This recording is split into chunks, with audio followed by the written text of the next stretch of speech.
Hi అండి, ఈరోజు spicy chicken ఎలా చేయాలో మీకు చేసి చూపిస్తాను. ఇదిగోనండి, నేను హాఫ్ కేజీ కన్నా కొంచెం ఎక్కువ చికెన్ తీసుకున్నాను. కొంచెం పెద్ద సైజు ముక్కల్లాగా ఇలా కొట్టించుకోవాలన్నమాట. బాగుంటుంది చికెన్ ఫ్రైకి అయితే మటుకి. నేను కారం వేయకోకుండా ఎండుమిరపకాయలు అయితే మటుకి ఒక 25 ఎండుమిరపకాయలు తీసుకున్నాను. ఈ ఎండుమిరపకాయలతోని ఈ మసాలా సరుకులన్నీ వేసి చికెన్ ఫ్రై ఎలా చేస్తానో మీకు చూపిస్తాను. ముందుగానైతే మటుకి ఎండుమిరపకాయలు ఒక 20 తీసుకున్నాను.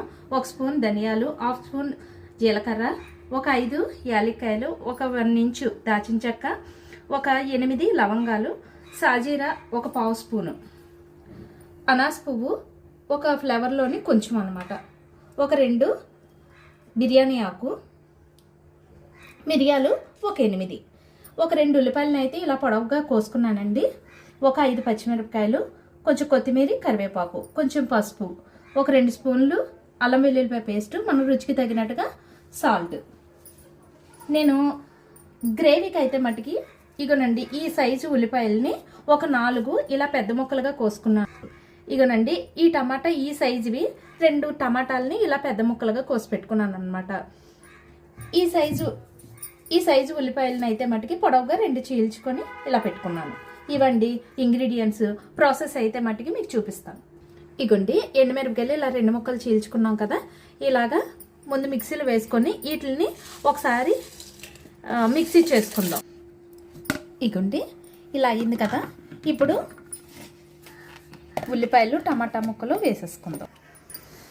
ఇగోండి ఇలా పేస్ట్ అయిపోవాలన్నమాట. మొత్తం అంతా కూడా ఇలా మెత్తగా అయిపోవాలి, అప్పుడు బాగుంటుంది. ఇగోండి నేను ఇనుప కళాయి పెట్టుకున్నాను, దీంట్లో చేస్తే చాలా బాగుంటుంది. ఇగోండి నేను ఒక 3 గరిటెలు నూనె వేసుకున్నాను. ఫ్రై అంటే మటుకి నూనె ఎక్కువ పడుతుంది కాబట్టి ఆ మాత్రం నూనె ఉండాలన్నమాట. ఇగోండి నూనె హీట్ ఎక్కిన తర్వాత ఏం వేయాలో మీకు చూపిస్తాను. ఇగోండి ఇప్పుడు మనం కోసి పెట్టుకున్న ఉల్లిపాయలు వేసుకుందాం.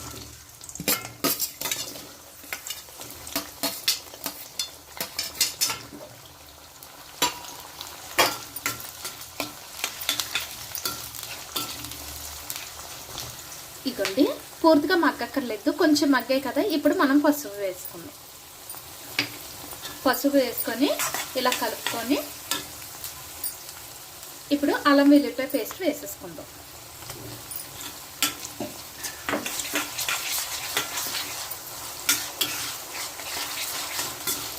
కొంచెం అటు ఇటు కలిపిన తర్వాత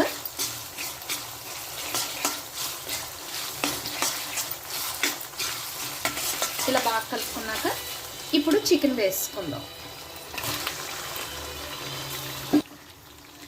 ఇగోండి చికెన్ వేసుకున్నాం కదా, బాగా కలుపుకోవాలి. ఒకసారి కలుపుకున్నాక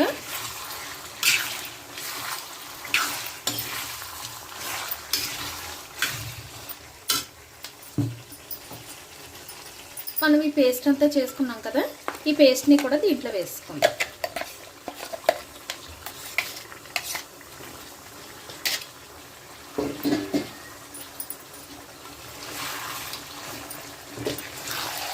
ఇగోండి ఇలా కలిపేసుకున్న తర్వాత లో టు మీడియం ఫ్లేమ్ పెట్టుకొని కొంతసేపు మగ్గించుకోవాలి మూత పెట్టి.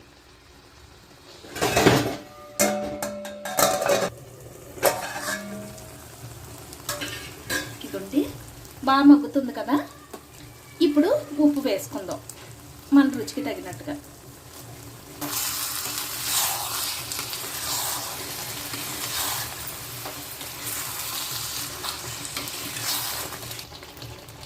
ఇలా మధ్య మధ్యలో కలుపుకుంటూ బాగా మగ్గించుకుందాం. ఇగోండి ఇలా మగ్గింది కదా, ఇప్పుడు పచ్చిమిరపకాయలు వేసుకుందాం. పచ్చిమిరపకాయలు వేసుకొని బాగా కలుపుకుందాం.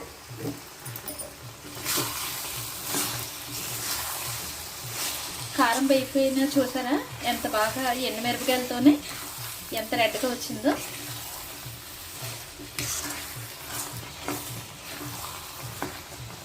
ఇగోండి అయ్యింది కదా, ఇప్పుడు కొంచెం కొత్తిమీర, కొంచెం నేను ఎక్కువే వేస్తానండి కొత్తిమీర, కరివేపాకు ఫ్రైల్లోనైతే. ఇప్పుడు బాగా కలిపేసుకుందాం. ఒక్క 2 నిమిషాలు వేసుకుంటే కూర రెడీ అయిపోయినట్టే. నాకైతే ఉప్పు కారాలు అన్నీ కూడా సరిపోయాయి. ఒక 2 నిమిషాలు ఇలా వేయించుకొని దించేసుకుందాం.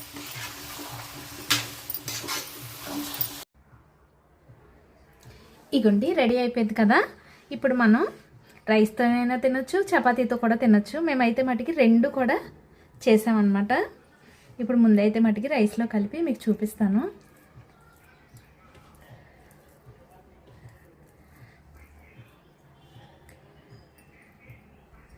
ముక్క చూసారా ఎంత బాగా ఉడికిందో. చాలా వేడిగా ఉందండి, చూస్తున్నారు కదా.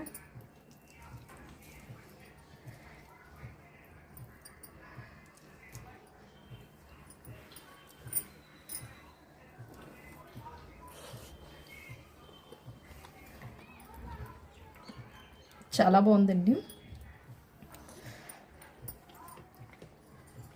ఇప్పుడు చపాతీతో తిని మీకు చెప్తాను.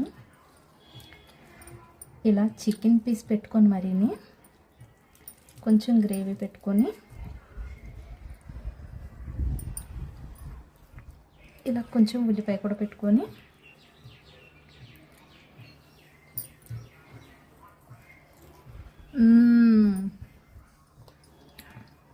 అదిరిపోయిందండి.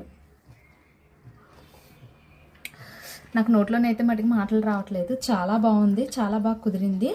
ఒకసారి మీరు కూడా ఇలాగే ట్రై చేయండి. ఈ చికెన్ ఫ్రై అయితే మటుకి కళాయి రొట్టెకి కూడా చాలా బాగుంటుంది. ఒకసారి మీరు కూడా ట్రై చేయండి. ట్రై చేసి మీకు ఎలా వచ్చిందో నాకు కమెంట్ చేయండి. లైక్ చేయండి, షేర్ చేయండి. మరింకెన్ని వీడియోస్ కోసం ఆహా పోపులు పెట్టిని సబ్స్క్రైబ్ చేయండి. Thank you for watching.